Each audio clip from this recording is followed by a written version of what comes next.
Goncalves, bonjour. Bonjour. Vous êtes le président du conseil régional de l'ordre des architectes de Midi-Pyrénées.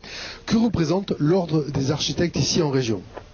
Donc l'ordre aujourd'hui, c'est 1600 architectes répartis sur l'ensemble du territoire de Midi-Pyrénées, avec une fréquentation à peu près de 800 architectes uniquement sur la Haute-Garonne, et le complément donc, réparti sur le reste du territoire, un territoire vaste. Très bien. Quelles sont les problématiques auxquelles votre profession est aujourd'hui confrontée?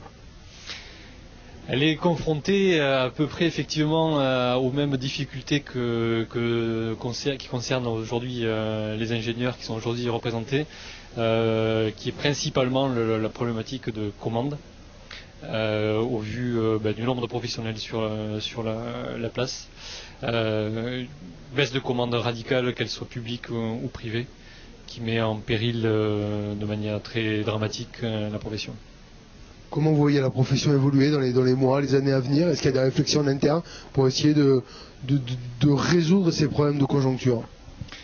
C'est effectivement ce qu'il faut retenir de positif, c'est dans toute période de crise, ça permet de se remettre en question, déjà d'une part, de rebattre les cartes et de réfléchir, effectivement, prendre un peu de recul sur ce qui s'est passé, ce qui peut se passer, et essayer de prendre des directions en ce sens-là. Donc effectivement la profession se mobilise énormément sur des parcours de formation, sur des parcours de remise en question de statut, de fonctionnement, d'échelle aussi de structure elle-même, pour essayer de trouver des solutions structurelles et de compétences pour répondre au mieux aux exigences de demain, ou du moins celles qu'on souhaite voir apparaître. Allez, pour conclure, une dernière question, elle concerne la thématique de ces rencontres de l'AIMP édition 2015. On parle de mobilité. Aujourd'hui, quand vous êtes architecte et quand on vous dit mobilité, vous pensez immédiatement à quoi?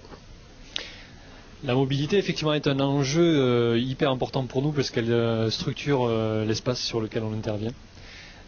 Donc c'est quelque chose sur lequel on est malheureusement souvent, on arrive souvent a posteriori, et ce qui n'est pas forcément évident du coup d'intégrer dans une démarche globale de projet. Donc on est de plus en plus effectivement demandeurs comme acteurs pour jouer et réfléchir à ces questions de mobilité, puisqu'elles structurent l'espace, et que donc il ne faut absolument pas que cet élément-là soit prépondérant sur le reste du développement de l'urbain. Donc des défis intéressants en perspective par rapport à cette contrainte du transport et de la mobilité. Oui, il y a du travail. Très bien, écoutez, on vous souhaite bon travail alors, merci à vous. Merci, bonne soirée.